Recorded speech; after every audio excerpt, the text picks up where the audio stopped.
Sasha, look, congratulations. You earned your way into the semifinals. This is not the way this match was supposed to end. I just want to get your thoughts on Novak before we start talking a little bit about you.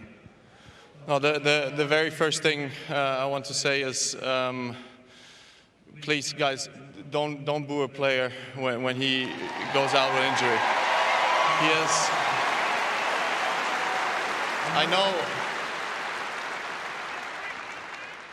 I know that everybody paid for tickets and everybody wants to see hopefully a great 5-set match and everything, but you got to understand, Novak Djokovic is somebody that has given this sport for the past 20 years absolutely everything of his life. And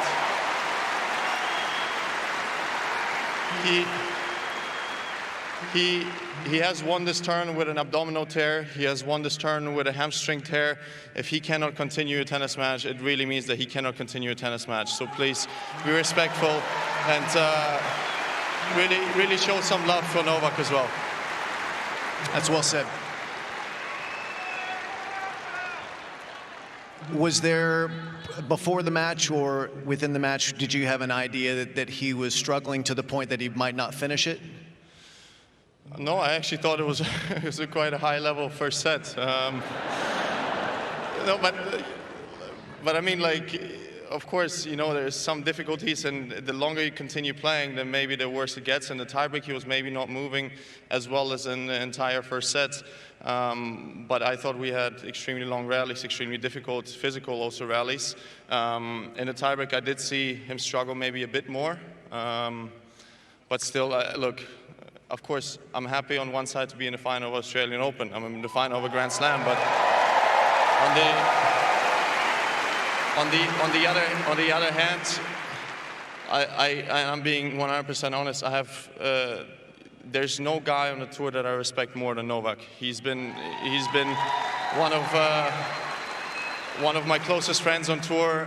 Whenever I struggled, I could always text him, I could always call him, I could always ask him for advice. I was speaking to him for hours last year in Shanghai when I was really struggling mentally a little bit after the US Open defeat in the quarterfinals. And he's always somebody that helped a lot. And, you know, I wanted it to be a tough 5-set match as well. But, you know, it is how it is. He's won this tournament 10 times. And, again, I have nothing but respect for him.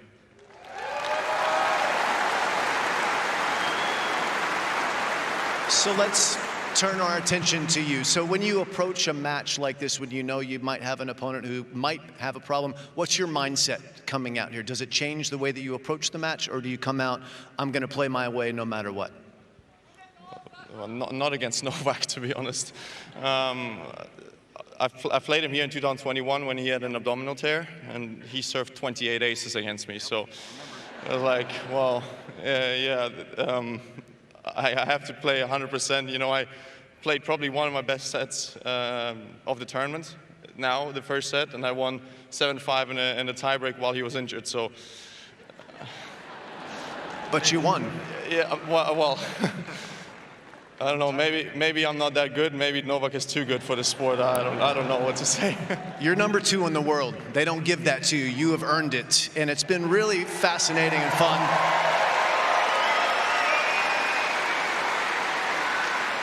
So many players have brought in outside coaches, super coaches, and you've tried a few, but the last few years it's been all about family with your dad, your brother Misha, and we've watched the changes that you've made to your game, especially your serve has become something that I didn't think was possible. You make over 70% first serves in play, you average over 200K. I'm telling you, it happens every day. I'm not gonna jinx you, I promised.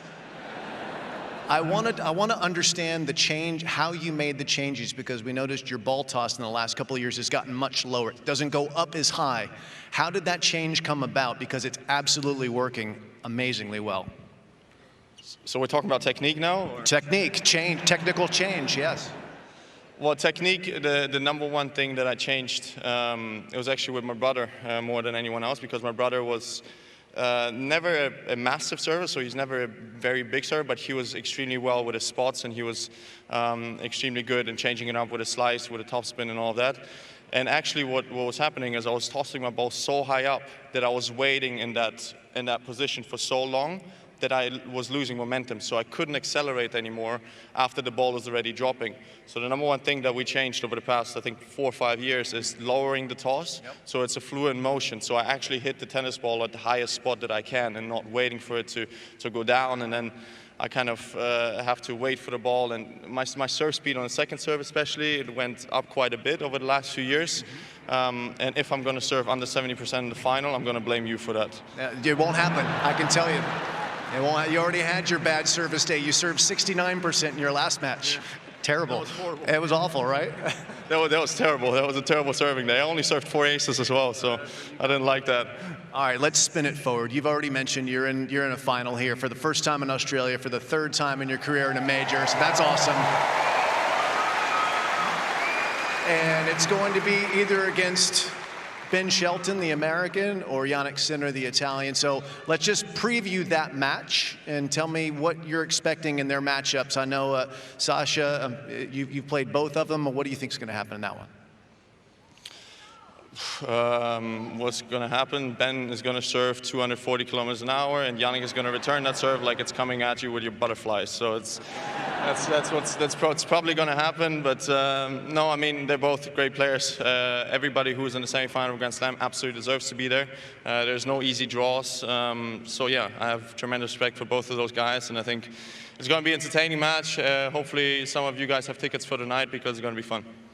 And as it is your 3rd final, what have you taken from your experiences in the first 2 that can help you in this one on Sunday? Yeah, it would be nice to win 1 more set than the first 2 that I've played.